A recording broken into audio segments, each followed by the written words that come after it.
예, 구약 성경 가운데서도 선지서는 좀 어려운 책들로 보통 인식되고 있습니다. 더욱이 스가랴서는 그 예언의 말씀이 쉽지 않다 그런 생각을 해서 설교하기가 쉽지도 않고 자주 설교도 안 듣는 그런 본문이니까 마침 스가랴서가 이번 주에 우리 새벽기도 본문이고 또 주일 설교니까 잘 들으시고 이런 내용이 있구나 그렇게 생각하시면 좋겠어요. 그래도 이미 이 스가랴서 말씀이 기록된 지 수천 년이 지났고 많은 믿음의 사람들, 경건한 사람들이 이 말씀 묵상하고 또 연구해서 이제는 그 뜻이 무엇인지 거의 대부분이 다 밝혀져 있다고 생각이 됩니다. 성경 읽다가 무슨 말인지 너무 어려워서 잘 모르겠다 그런 것은 그냥 넘어가시면 됩니다. 우리가 생선을 먹다가 가시가 있으면 가시는 두고 살만 발라 먹는 것처럼 그렇게 먹으면 되고 또 그런 것도 우리가 신앙이 깊어지고 세월이 지나면 점점 밝게 드러나는 것이라고 생각이 됩니다. 이 스가랴서는 1절에 보시면 다리오 왕 제2년 8째 달이라고 되어 있는데 연호를 이스라엘의 연호를 쓰지 않고 페르시아 다리오 왕의 연호를 쓰고 있습니다. 고대 국가들은 자기 임금이 즉위한 때를 중심으로 해서 어느 왕 몇 년 그렇게 쓰잖아요. 근데 왜 이스라엘의 선지자인 스가랴가 페르시아의 연호인 다리오 왕 2년을 썼을까? 그것은 아직 이스라엘 나라가 완전히 독립이 되고 왕권이 확립되고 왕조가 세워지지 않았기 때문에 그렇습니다.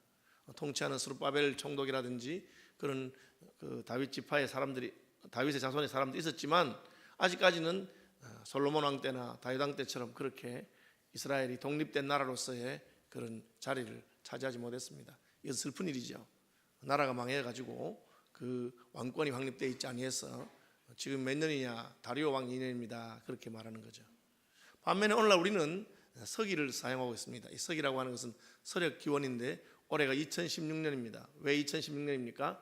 예수님께서 오신 것을 기점으로 해서 메시아가 오신지 온 땅의 왕이신 예수님이 오신지 2016년이 되었다 그렇게 하고 있는 것이죠.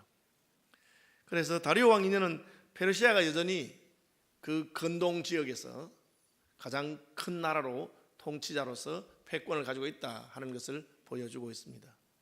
그렇지만 우리는 땅의 왕국, 땅의 다윗 왕국, 땅의 이스라엘 왕국이 망하고 새롭게 회복되지 않았어도 하늘에서 온 우주를 통치하시는 하나님은 여전히 온 땅을 통치하고 계시다 하는 것을 1절 이하부터 보여주기 시작합니다.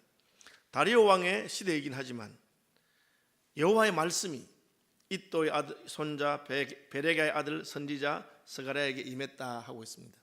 이것은 하나님께서는 여전히 자기 종들에게 명령을 주시고 그 종들을 통해서 자기의 뜻을 온 세상에 알리고 계신다 하는 것을 보게 됩니다. 하나님이 통치하는 것을 우리가 어떻게 알 수 있습니까? 하나님께서 자기의 뜻과 명령을 온 땅에 전달할 때 우리는 하나님이 온 땅을 통치하고 계시는 것을 알 수 있게 됩니다. 여호와의 말씀이 스가랴에게 임했는데 스가랴는 그 말씀을 거부할 수가 없었습니다. 왜 그렇습니까? 하나님께서 부르신 부르심을 거부할 수가 없는 것입니다. 제 뒤에 보시면 이번 수요일 날 저희 교회 장로로 임직되는 분의 이름이 있습니다. 하나님 부르신데 그 부르심을 거절할 수가 없습니다. 제 친구 중에 어떤 친구는 자기는 죽어도 장로는 안 하겠다고 그렇게 말하는 친구가 있는데 벌써 장로가 되어 있습니다. 그래서 내가 뭐 큰 소리 치더니만은 왜 장로 됐냐 이러니까 할 말이 별로 없는 것이죠. 장로 안 된다 할 때는 장로를 마치 세상의 명예나 너도 나도 하고 싶어 하는 무슨 그런 자리로 생각해서 안 하겠다 했는데 사실 하나님이 부르시면 그 부르심을 거절할 수 있는 사람이 없습니다. 하나님께서 목회자로 불렀는데도 불구하고 이리저리 도망다니다가 결국은 말년에 가서 신학교로 가서 목회자가 되는 그런 분들도 우리가 혹 보기도 합니다. 여호와께서 부르시는데 그 부름을 거절할 수 있는 자가 아무도 없습니다. 하나님께서는 지금도 자기 종들을 부르시는 것을 통해서 눈에 보이지는 않지만 하나님의 왕국을 하나님이 통치하고 계시고 그 왕국에서 하나님이 원하시고 뜻하시는 바가 무엇인지를 밝히 말씀하고 계시는 것입니다. 스가랴는 여러 번 하나님 말씀을 따라서 예언하게 되었습니다. 왜 그렇습니까? 하나님이 여러 번 말씀하셨기 때문에 그렇습니다. 오늘날도 우리 눈에는 보이지 않지만 보이지 않으신 하나님께서 온 땅과 세계와 열방을 통치하시는 것을 믿으시기를 바랍니다. 하나님은 그 증거로 자기의 말씀을 자기 종 선지자들을 통해서 자기 백성들에게 전달하고 계시는 것입니다. 선지자는 어떤 일을 하는 사람입니까? 하나님이 입에 담아준 그 말만을 전하는 사람입니다.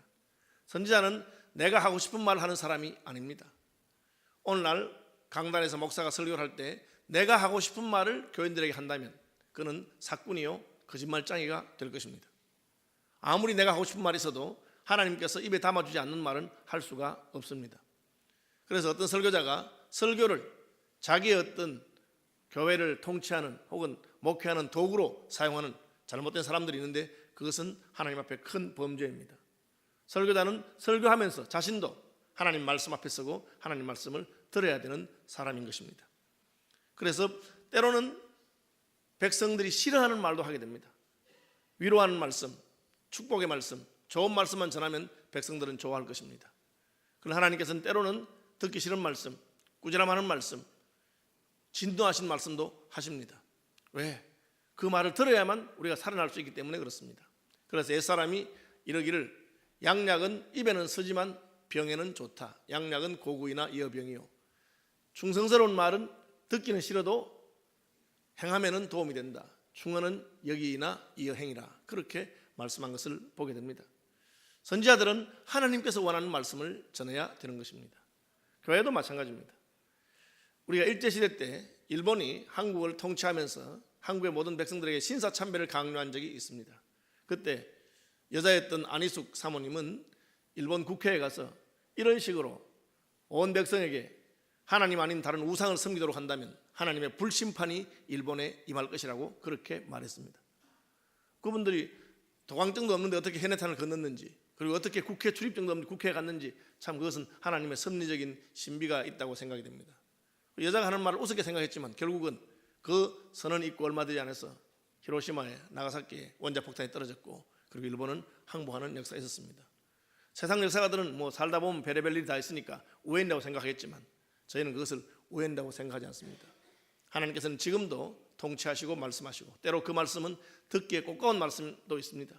만약 일본이 그 말을 듣고 돌이키고 회개했더라면 니느웨 성이 회개하여 하나님의 진노에서부터 살아난 것처럼 그런 역사가 있었는지도 모르는 것입니다. 선지자는 하나님 말씀을 전가하는 사람입니다. 그러므로 그 말씀이 내 귀에 좋든지 싫든지 하나님께서 말씀하시는 말씀으로 받고 들어야 됩니다.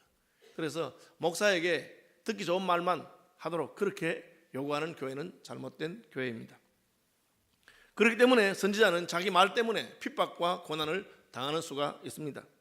오늘 본문에 나오는 이또의 손자 베레가의 아들 선지자 스가랴는 신약 성경에 예수님께서 언급하시기를 순교했다고 말하고 있습니다. 예수님께서는 마태복음 23장 35절에 그러므로 의인 아벨의 피로부터 성전과 제단 사이에서 너희가 죽인 바라게의 아들 사가랴의 피까지 땅 위에 흘린 어려운 피가 다 너에게 돌아가리라. 이 보면 이름이 약간 다른데 구약에는 베레게라고 되어 있고 신약에는 바라게라고 되어 있는데 같은 겁니다. 히브리어는 자음만 있고 모음은 그때 알아서 발음을 합니다. 그래서 발음이 약간씩 차이가 있습니다. 베레가나 바라가나 자음은 같습니다. 스가랴나 사가랴나 같은 뜻입니다. 그래서 예수님께서는 베레가의 아들 사가랴가 제단과 성전 사이에서 순교했다고 말하고 있습니다. 왜 순교했겠습니까? 하나님의 뜻을 증거하다가 스가랴는 순교하게 되었습니다. 그럼에도 불구하고 그 사명을 거부할 수 없는 것이 선지자입니다. 오늘날 하나님 백성들은 다 하나님께서 부르신 사명이 있습니다. 하나님께서는 우리를 예수의 증인도 삼으셨는데 신약 성경에 증인이라고 하는 말은 순교자라고 하는 뜻을 가진 마르투스라고 하는 단어를 써서 표현했습니다. 그래서 마르투스라고 하는 말은 증인이라는 뜻도 있지만 순교자라고 하는 뜻도 있습니다. 그 말은 목에 칼이 들어와도 할 말은 한다 하는 것입니다. 옳은 것은 옳고 그런 것은 그르다 그렇게 말하는 것입니다. 예수 믿는 사람들은 세상을 향해서 잘못된 것은 잘못된 것이고 옳은 것은 옳은 것이라고 말하는 것입니다. 그래서 우리가 지도자들을 위해서 기도하는 이유가 무엇입니까? 악한 정권이 들어와서 예수 믿는 사람들을 핍박하고 괴롭힐 때 예수 믿는 사람들은 안 그런 척 할 수가 없는 것입니다. 잘못된 것은 잘못된 것이고 그런 것은 그런 것이다 라고 밖에 말할 수 없습니다. 그래서 핍박을 당하기도 하고 때로는 순교를 당하게 되는 것입니다. 그러나 이 죽음을 두려워하지 않는 선지자를 통해서 순교를 두려워하지 않는 증인들을 통해서 하나님께서는 지금도 온 세상을 통치하는 분이신 것을 우리는 증거하게 되는 것입니다. 다니엘과 그의 친구들이 세계의 왕이라고 할 수 있는 바벨론의 황제가 금신상에 절하라고 했을 때 그들은 거절합니다. 기도를 그만하라고 했을 때 그들은 거절합니다. 그 결과는 사자굴이요, 그 결과는 극렬히 타는 풀무불인 것을 알았지만 왜? 우리가 섬기는 하나님의 명령을 거절할 수 없기 때문에 그들은 그 길로 가게 된 것입니다. 우리의 믿음이 무엇입니까? 우리의 믿음은 세상 누구 앞에서도 하나님을 부인할 수 없고 예수 그리스도를 부인할 수 없는 것입니다. 왜냐하면 그분이 생사화복간에 우리의 인생을 통치하시고 책임지시고 주관하시는 분인 것을 믿기 때문입니다. 하나님께서 이 믿음을 저와 여러분에게도 주시기를 바랍니다. 아유, 목숨보다 귀한 게 없는데 그 좋다고 예수 믿으면서 목숨까지 걸어야 되느냐고. 그렇죠. 그래서 많은 사람들이 예수를 떠납니다. 어떤 부자 청년은 예수님께 나왔는데 그는 착하게 살고 선하게 살고 괜찮은 사람이었습니다. 어려서부터 율법을 다 지킨다고 했습니다. 예수님이 그를 사랑하셔서 한마디 하셨습니다. 너에게 한 가지 부족한 것이 있는데 너의 모든 소유를 팔아서 가난한 자를 구제하고 나를 따라온다. 그러면 너는 나의 제자가 될 것이다. 그는 재물이 많은 거로 근심하며 갔다고 하고 있습니다. 하나님께서는 우리에게 그분이 우리 왕이시기 때문에 우리의 모든 것을 요구하시고 전부를 요구하십니다. 심지어 목숨을 요구하실는지도 모릅니다. 그런 예수를 왜 믿겠습니까? 그것은 이 땅의 것은 잠깐이요 영원한 세계가 있기 때문에 그렇습니다. 풀의 꽃과 같은 인생살이, 그 호흡 때문에 나의 영원 무궁한 세계에서 영생과 하나님의 축복을 포기할 수 없기 때문에 그렇습니다. 여러분, 하나님께서 이것을 확실히 붙들고 깨닫는 믿음을 저와 여러분에게 주시기를 바랍니다. 그러면 선지자 스가랴가 하나님으로부터 말미암아 본 내용은 무엇입니까? 하나님께서는 이스라엘 백성들이 하나님의 징계를 받아서 흩어지고 하나님의 진노로 말미암아 지금 형벌을 받고 있다고 말하고 계십니다. 믿음대로 살지 않고 세상에 원하는 대로 잘못 산다고 해서 꼭 어려움을 당하는 건 아니던데요. 예, 그렇습니다. 세상 사람들은 하나님이 버려두신 사람들이기 때문에 아무리 죄를 짓고 악한 짓을 해도 그 사람에게 어려움이 없습니다. 그러나 하나님의 백성에게는 하나님이 사랑하시기 때문에 징계합니다. 여러분이 예수님을 믿고 하나님을 섬기는 사람이 되고 천국을 소망하고 사는 사람이 되면 하나님 이 땅에서 천국 백성처럼 살 것을 요구하시고 그렇게 살지 않으면 그때부터 하나님은 우리를 징계하기 시작하십니다. 징계가 그 당시에는 힘들고 어려워 보여도 징계가 있기 때문에 하나님이 우리를 사랑하시는 것입니다. 스가랴 선지자는 이스라엘의 선조들이 하나님을 배신하고 떠나고 지멋대로 살았기 때문에 오늘처럼 나라가 이렇게 망하고 어려움에 처했다고 그렇게 선포하고 있습니다. 너희 열조가 하나님을 떠난 결과가 이와 같다고 말하고 있습니다. 여러분, 예수 믿은 다음에는 이것은 하나님이 우리를 사랑하고 관심을 가지는 표시인 것을 알아야 됩니다. 그전에는 대충 남을 속이기도 하고 거짓말도 하고 또 수단과 방법을 가리지 않고 해도 괜찮습니다. 그러나 우리가 믿음의 사람이 되기 시작하면 점점 악한 방법으로는 복을 받지 못하게 되는 것을 여러분 기억하시길 바랍니다. 아유, 괜히 예수 믿었는가 보다. 예수 믿고 나니까 점점 힘들어지네. 예, 그렇습니다. 어렵고 힘들어집니다. 그럼에도 불구하고 우리가 이 길을 갈 수밖에 없는 것은 이 길이 생명의 길이요 이 길에 하나님의 위로와 복이 함께 하시기 때문에 그렇습니다. 이스라엘 열조들은 하나님을 떠났습니다. 그래서 하나님께서는 나 여호와가 무리의 열조에게 심히 진노하였다. 4절, 너희 열조를 본받지 말라. 옛적에 선지자들이 그들에게 외쳐가로되 만군의 여호와께서 말씀하시기를 너희가 악한 길 악한 행실에서 떠나서 돌아오라 하셨다 하나 그들이 듣지 않고 내게 귀를 기울이지 아니하였느니라. 하나님 말씀 듣지 않습니다. 이 하나님의 진노를 받는 가장 큰 원인이 뭐냐? 하나님이 무슨 말씀을 하셔도 심드렁하게 무시하고 냉담한 반응을 보이는 것입니다. 여러분, 내가 지금 위기에 처한 것을 테스트해 볼 수 있는 가장 중요한 분명한 시금석이 뭡니까? 경고의 말씀을 들어도 우습게 들리는 것입니다. 목사가 무슨 말 해도 원래 목사들은 다 그렇게 말하는 거라 그것까지 신경 쓰면 어떻게 살겠나 그런 생각이 들면 여러분 하나님의 징계가 멀지 않은 것을 알아야 됩니다. 하나님 여러분 사랑한다면 그런 강팍한 마음 냉담한 마음이 있으면 망하게 될 것입니다.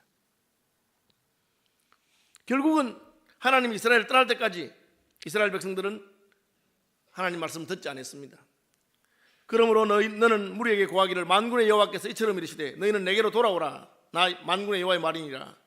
이 돌아오란 말은 뭡니까? 떠났단 말입니다. 그리하면 나도 너희에게로 돌아가기라. 이 말은 뭡니까? 하나님도 떠났단 말입니다. 이스라엘 백성이 하나님을 버리고 떠나버리니까 하나님도 이스라엘을 떠나게 됐습니다. 그것이 가장 큰 징계입니다.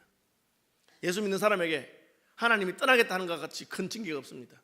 출애굽하다가 이스라엘 백성이 여러 번 우상 숭배하고 금송아지 만들고 하나님 마음을 상하게 하니까 하나님께서 모세에게 되었다만 너희끼리 가라. 가나안 땅에 너희끼리 가라. 내가 가나안 땅을 주마. 약속의 땅을 줄 테니까 너희끼리 가라. 그렇게 했어요. 그런데 다른 사람은 몰랐는데 모세는 그것이 가장 큰 저주요 형벌인 줄 알았습니다. 그래서 모세는 하나님 왜 이러십니까? 우리끼리 가라니요. 하나님이 함께 가지 않으면 저희들은 못 갑니다. 하나님이 함께 하셔야만 갑니다. 차라리 내 이름을 생명책에 뺀 한이 있더라도 하나님 이 백성을 버린다고 말씀하지 마십시오. 그렇게 그것이 선지자 스가랴가 이스라엘 백성들에게 징계한 내용, 가르친 내용입니다. 하나님이 너희를 떠나셨다. 왜? 너희가 하나님을 떠났기 때문에. 우리는 하나님 무슨 말해도 내 멋대로 하고 싶어서 떠나놓고는 하나님이 우리를 떠나는 것에 대해서는 아주 기분 나쁘게 생각하는 사람이 있습니다. 하나님께서는 네가 떠나면 나도 떠나는 것이다. 네가 돌이키면 나도 돌이키겠다. 지금이라도 여호와께로 돌아오라. 그러면 나도 너에게로 돌아가겠다. 그렇게 말씀하고 있습니다. 그 다음엔 두 번째 계시가 시작되는데 이 두 번째 계시는 이런 하나님의 말씀에 대한 이스라엘 백성들의 의문이 있습니다. 아이고 뭐 하나님 뭐 떠나고 뭐 하나님 오고 뭐 그러는데 뭐 하나님이 뭐 우리가 이날까지 하나님 그렇게 열심히 믿었는데 수천 년 동안 믿어왔는데 뭐 하나님 믿어서 뭐 잘된 게 뭐 있습니까 우리가? 그런 식으로 말하고 있습니다. 뭐 죽어서는 어떻게 되는지 모르겠지만 이 땅에서는 뭐 하나님 섬겨봤자 뭐 별로 이렇게 잘 되는 게 없는 것 같은데요. 아니 하나님이 살아계시면 왜 우리 민족은 이렇게 망하고 나라들은 다른 나라들은 강한데 우리는 나라는 망하고 흩어져서 전 세계 뿔뿔이 흩어진 그런 형편이 됐습니까? 뭐 그런 얘기를 하고 있습니다. 이 두 번째 계시를 통해서 하나님은 그러한 의문에 답을 주십니다. 내가 세상을 통치하지 않아서가 아니다. 하나님께서는 두 번째 계시는 화석류 나무 사이에 붉은 말, 자줏빛 말, 흰 말이 있는 것을 보여주시고 그 말을 타고 있는 사자들이 온 땅을 두루 다니는 것을 보여주었습니다. 그것은 무엇을 말합니까? 지금도 하나님의 사자들은 온 세상과 온 땅을 다니시면서 그 땅에서 일어나는 일에 대해서 보고 하나님께 보고한다고 하는 것입니다. 이 말은 하나님이 이 땅의 일에 대해서 무관심하지 않다는 것입니다. 하나님도 다 보고 계신다고 말씀하는 것입니다.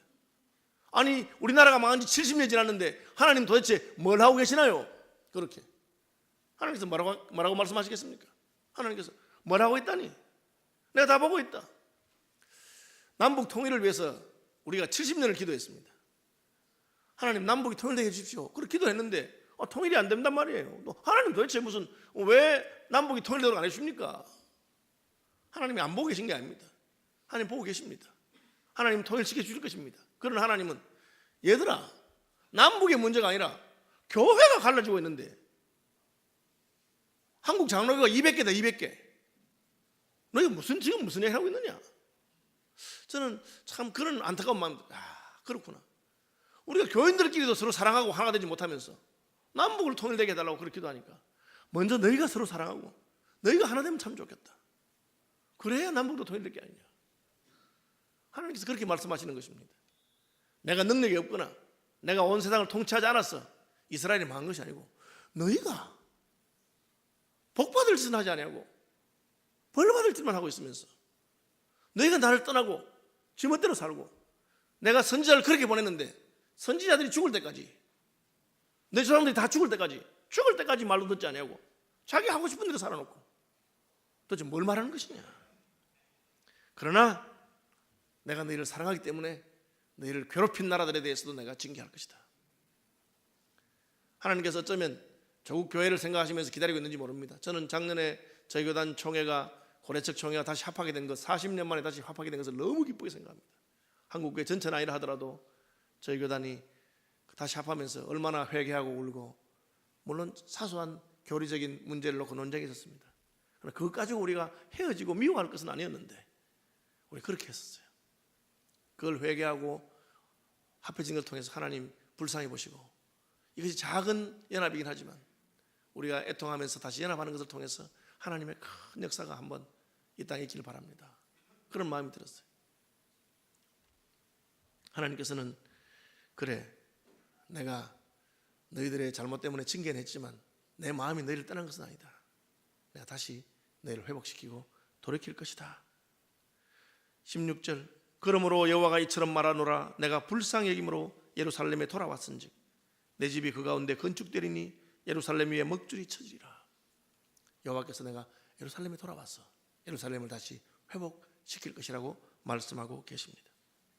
주변의 나라들이 내가 너희를 징계하고 치는 도구로 섰긴 한데 너무 심하게 너희를 괴롭혔기 때문에 내가 그들을 다 징계할 것이다. 그렇게 말씀하고 계십니다. 하나님의 마음은 결국은 예루살렘과 이스라엘 백성 위에 있다고 하는 것을 보여주십니다. 그가 다시 외쳐 이르기를 17절, 만군의 여호와의 말씀에 나의 성읍들이 넘치도록 다시 풍부할 것이라. 여호와가 다시 시온을 위로하며 다시 예루살렘을 택하리라. 내가 너희를 회복시켜 주겠다. 지금이라도 돌아오느라. 돌아온 척 여러분 흉내만이라도 내봐라. 하나님 앞에서 잘못했다고 말하고 고치는 시작만 해봐라. 내가 너희를 회복시켜 줄 것이다. 그리고 다시 환상을 보여주는데 내 뿔의 환상을 보여주십니다. 성경에서 뿔은 권세와 힘과 나라를 상징합니다. 탈굼역에서는 이 내 뿔을 내 나라라고 그렇게 번역했습니다. 탈굼으로 된 구약 성경을 말합니다. 그렇게 번역했습니다. 뿔이 4개가 무슨 의미 있느냐? 동서남북 사방에 다 뿔이 있다는 뜻이고, 성경에 보면 7뿔이란 말도 나오고 10뿔이란 말도 나옵니다. 같은 겁니다. 그것은 뿔이 가득하다, 온 사방에 다 있다, 꽉 찼다, 그런 뜻입니다. 이 뿔은 이스라엘을 괴롭혀서 이스라엘 나라로 하여금 온 땅에 흩어지도록 했던 강대국들, 여러 나라들을 말합니다. 이스라엘 주변의 나라들은 다 이스라엘이 잘 되는 것을 원치 않았고 이스라엘이 망하는 것을 원했습니다. 여러분, 오늘날도 마찬가지입니다. 대한민국이 잘 되는 것을 원하는 주변 나라가 뭐 있겠습니까? 중국이나 러시아나 일본이나 어느 나라가 우리나라가 더 잘 되고 통일되는 것을 원하겠습니까? 그냥 그대로 가면 좋겠다고 생각하는 나라들이 많을 것입니다. 이스라엘도 그랬습니다. 여러 뿔들이 나타나서 이스라엘 나라를 흩어서 땅끝까지 가도록 했습니다. 그런데 하나님께서는 그 뿔들을 꺾을 대장장이를 보내신다, 그렇게 말하고 있습니다. 왜 대장장이냐? 이 뿔이 그냥 뿔이 아니고 쇠로 만든 뿔이기 때문에 그렇습니다. 쇠로 만든 강하고 견고한 뿔입니다. 그 뿔을 꺾을 자가 없습니다. 그런데 쇠를 다루는 대장장이 4명이 와서 그 뿔을 그대로 꺾어버렸습니다. 우리나라는 일제야 35년 가까이 34년 10개월 동안 일본의 지배를 받고 식민지로 있었습니다. 그 당시에 일본은 이미 100년 전에 근대화를 시작하고 전 유럽이 가지고 있는 소총의 수만큼 일본의 소총이 많았어요. 아주 무장이 대단했습니다. 그래서 아시아를 잡아먹는데 일본을 건드릴 사람이 아무도 없었습니다. 만약 일본이 욕심을 부리지 아니하고 그냥 대한민국 잡아먹고 만주 잡아먹고 중국 조금 잡아먹고 필리핀 잡아먹고 그 정도로 이렇게 그 정도로 만족했더라면 일본은 그냥 강대국으로 계속 갔을 것입니다. 일본을 꺾을 자가 없었습니다. 그랬는데 2차 세계대전이 일으켰어요. 그러니까 뜻밖에도 저 신대륙에 미국이라고 하는 한 나라가 일어나서 일본하고 싸웠는데 일본을 꺾어버렸습니다. 하나님께서는 뿔이 4개나 되고 강한 뿔이 나타나서 바벨론과 아스루와 메대와 파사와 그 나라를 꺾을 그런 세력이 없다고 생각하는 그런 시대에 걱정하지 말아라. 뿔이라고 하면 뿔을 꺾는 전문가가 따로 있는데 내가 대장장이 4명을 보내서 그들로 하여금 그 뿔을 꺾어서 이스라엘로 하여금 다시 본토로 돌아오도록 해주겠다, 그렇게 말씀하십니다. 여러분, 사람으로 할 수 없을 때 하나님도 못하는 것은 아닙니다. 우리 생각할 때 다 막혀있다고 하더라도 하나님은 하나님 자신의 계획이 있습니다. 하나님으로 하여금 하나님의 구원을 행하시도록 하는 것이 누굽니까? 하나님 앞에 기도하고 부르짖는 자입니다. 하나님의 사람 중 하나가 하나님 이 땅이 이렇게 평온한 것을 보고 답답하지 않습니까? 이스라엘 나라가 망했는데도 이스라엘 백성들이 뿔뿔이 흩어졌는데도 아무 일도 없는 것처럼 평온합니다. 여러분, 그것이 가장 비극이죠.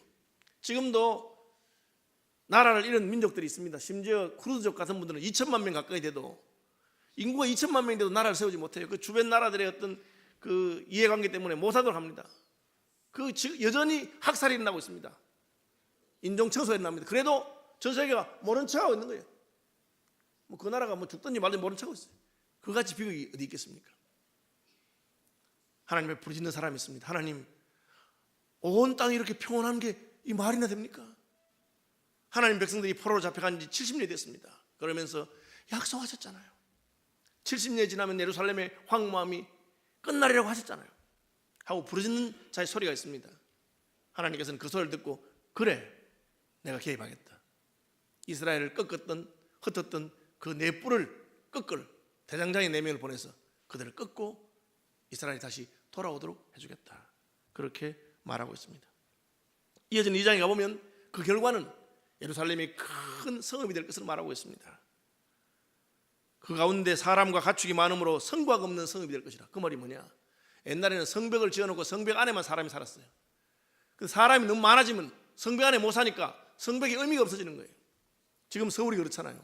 인구가 1000만 넘어서고 수도권이 2000만이 되니까 여러분, 서울 성벽이 문화재로서 가치가 있지 그게 무슨 의미가 있습니까? 옛날에 서울은 사대문 안만 서울입니다. 지금은 뭐 사대문 안이 아니라 뭐 사대문 밖에 강남이 더 서울이죠. 왜? 사람이 너무 많아지면 성벽도 의미가 없다. 그럼 그 의미 없는 성벽에 여호와께서 불성벽이 될 것이다. 그렇게 희망의 말씀을 주고 있습니다. 다시 돌아갑시다. 하나님께서는 오늘도 이 세상을 통치하시는 분이십니다. 우리는 그것을 어떻게 합니까? 하나님께서 말씀하시고 자기 종들을 통해서 증거하시기 때문에 그렇습니다. 하나님이 온 땅을 통치하는 것을 우리가 어떻게 드러낼 수 있습니까? 우리의 말과 삶을 통해서 하나님의 뜻을 드러낼 때 알 수 있습니다. 하나님의 뜻은 무엇입니까? 망한 나라라고 하더라도 세상에 아무도 그 나라에 대해서 관심이 없고 그냥 잘 먹고 잘 살고 있으면서 그 나라에 망하든지 말든지 신경 안 쓸 때라도 하나님은 신경을 쓰신다는 것입니다. 어떻게? 우리가 여호와께로 돌아가면 그분도 우리에게로 돌아오실 것이고 예루살렘에 돌아오셔서 무너진 성을 회복시키실 것이다. 그것이 스가랴를 통해서 주신 약속의 말씀입니다. 혹시 저와 여러분의 인생살이 가운데 왜 이렇게 힘들까? 왜 이렇게 어려울까? 낙심하실 것이 아니라 하나님이 나를 사랑하기 때문에 내게 무슨 하신 말씀이 있는 게 아닌가, 내게 징계하신 것이 아닌가 하고 하나님께 물어보시길 바랍니다. 그리고 하나님의 뜻에 따라 돌이키시길 바랍니다. 주님이 원하시는 대로 가면, 주께로 돌아가면 주님도 우리에게로 돌이키실 것입니다. 주님이 오시면 그 다음부터는 모든 문제는 그분이 책임지시고 회복시키시고 이전보다 더 축복의 땅으로 견고하고 강한 나라로 만드실 것을 믿으시기 바랍니다.